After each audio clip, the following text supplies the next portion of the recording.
এই মুহূর্তের সংবাদ নিয়ে আপনাদের সাথে রয়েছে আমি বর্ণালী।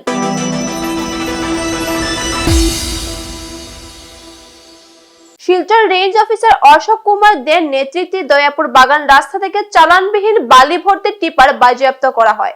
বাজেয়াপ্ত করা গাড়ির নম্বর হলো AS11BC3781।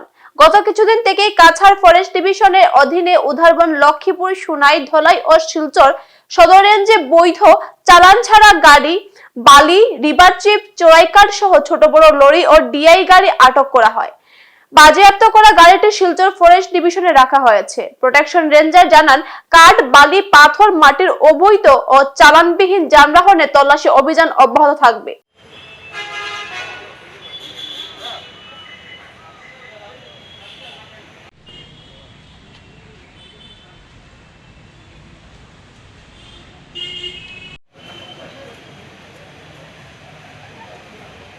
এখনকার মতো বিদায় নিচ্ছি। পরবর্তী অন্যান্য সংবাদ পেতে চোখ রাখুন আমাদের পূর্বাঞ্চল প্রতিনিধি পর্দায়। ধন্যবাদ।